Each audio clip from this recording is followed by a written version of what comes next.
मुझे फक्र है आपके गांव पर। सिलई बड़ा गांव, ये नाम देश में छुपा हुआ नाम था। यदि रामपुर जिले में कोई पूछता था कि मुझे बड़े गांव जाना है तो रास्ता बता देते थे। आज जम्मू कश्मीर में, पंजाब में, हरियाणा में, दिल्ली में, उत्तर भारत हो या दक्षिण भारत हो या पूरे भारत के किसी भी कोने में पूछा जाता है कि मुझे सिलई बड़ा गांव जाना है, तो वो कहते हैं अच्छा, यूपी में वो रामपुर का ही गांव।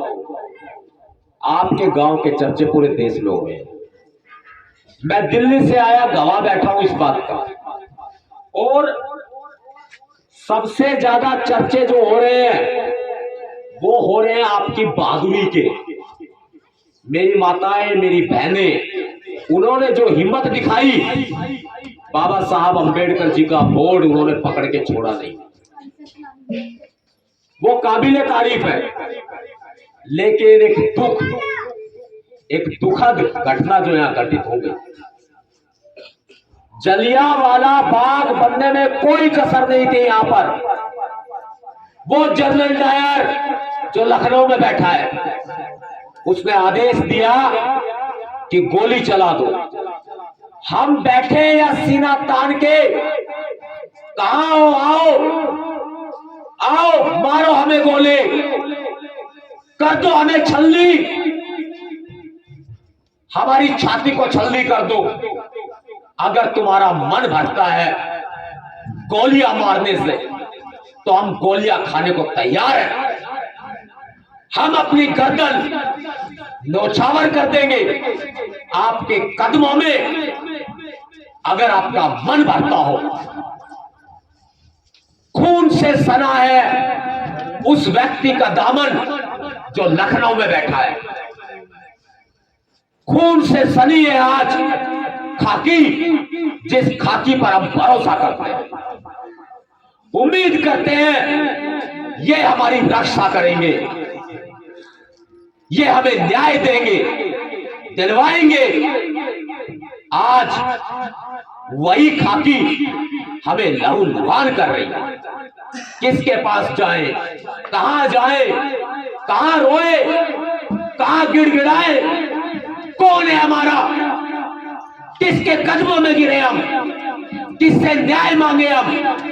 उस मां से पूछ के देखो उसके दिल पे क्या बीत रही है, जिसका एक लाल चला गया जो अभी जवान भी नहीं हुआ था। क्या क्या सपने पाले होंगे उन्होंने, शादी के सपने, पढ़ाई के सपने, हर तरह से।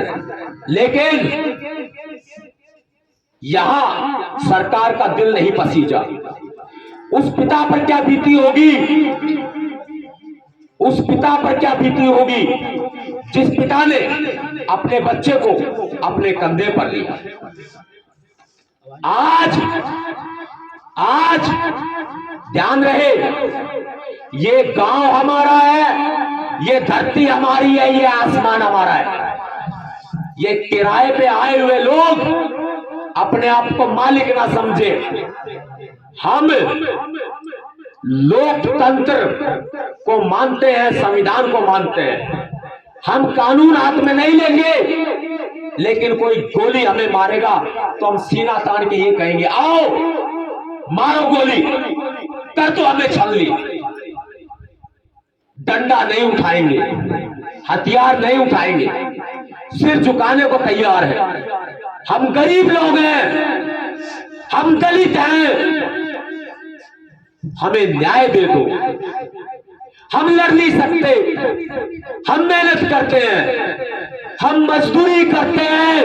एक खाकी वालों हमें न्याय दे दो, ए प्रशासन वालों हमें न्याय दे दो।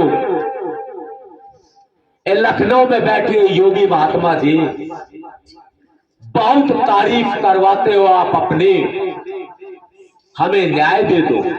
कहां सोए हो, आपके मुंह से एक लफ्ज नहीं निकला, एक शब्द नहीं निकला। या एक दलित का बच्चा मारा गया, और मारा क्या गया, एक दलित के बच्चे की हत्या कर दी गई, सोचे समझे तरीके से। योगी आदित्यनाथ जी हम दलितों की उम्मीद है आपके ऊपर है। लखनऊ में बैठे सुन रहे हो, आओ सामने। आपके मुंह से एक शब्द नहीं निकला, हमें दुख है, लेकिन उन हत्यारों को गिरफ्तार तो करा दो। एसडीएम का दामन भी खून से रंगा है, सीओ का दामन भी खून से रंगा है, सीओ के हमराह का दामन भी खून से रंगा है। अन्य जो पुलिस वाले थे जिन्होंने खिड़की से गोली चलाई और वो चीरती हुई निकल गई गोली, मैं कह नहीं सकता, बता नहीं सकता आपको। एक अन्य साथी के पैर में जाके गोली लगी। कितनों का शिकार करती हुआ गोली। कहां से आदेश आया था? ऊपर से आदेश आया था। कौन बैठा है ऊपर? किसका आदेश था? ऊपर वाले को जानो, ऊपर वाले को पहचानो, कौन है ऊपर बैठा? लखनऊ में बैठा है कोई जिसने आदेश दिया था गोली मार दो। तुम बुलडोजर चलवाते हो, तुम गोली चलवाते हो। पहले तो सुना था कि तुम एनकाउंटर करवाते हो, पुलिस हिरासत में लेकर गोलियां चलवाते हो। आज हमने देख लिया कि तुम दलितों पर भी गोलियां चलवाते हो, तुम नियत्तों पर भी गोलियां चलवाते हो, तुम हम गरीबों पर भी गोलियां चलवाते हो, हम मेहनत मजदूरी करने वाले मजदूरों पर भी गोलियां चलवाते हो। मैं रात से यहां पर हूं। रामपुर अंबेडकर पार्क के पास हमें रोका गया, हमें घेर लिया गया। पुलिस की कई गाड़ियां आ गई, बड़े बड़े अधिकारी आ गए, बोले पकड़ो पकड़ो, मारो मारो। मुझे याद आ गया यूपी पुलिस का एक वाकया। एक अधिकारी बोल रहे थे, खेतों में घुसे हुए थे, किसी अपराधी का पीछा कर रहे थे। वो कह रहे थे घेरो घेरो, मारो मारो, ठाए ठाए। ये मुंह से गोली की आवाज निकालने वाले, ये मुंह से ठाए ठाए की आवाज निकालने वाले, ये आज हम दलितों को गोली मारने लगे हैं। तब तक ये लब चुप रहेंगे। आपको जितना दबाया जाएगा आप दबते जाओगे, और आप दब गए तो आपको दबा दिया जाएगा, दफन कर दिया जाएगा। मैं आपको ये नहीं कह रहा कि आप कानून हाथ में लो, मैं आपको ये कह रहा हूं कि आपके ऊपर अत्याचार हो रहा है तो उसके खिलाफ लड़ो तो सही। बाबा साहब अम्बेडकर ने कहा है जुल्म सहने वाला जुल्म करने वाले से ज्यादा गुनहगार होता है। याद रखना मेरी बात को। यदि आज आप नहीं बोले तो आने वाली पीढ़ियां गूंगी पैदा होंगे, गूंगी पैदा होंगे, गूंगी पैदा होंगे। जैसे तैसे करके हम यहां पहुंच गए।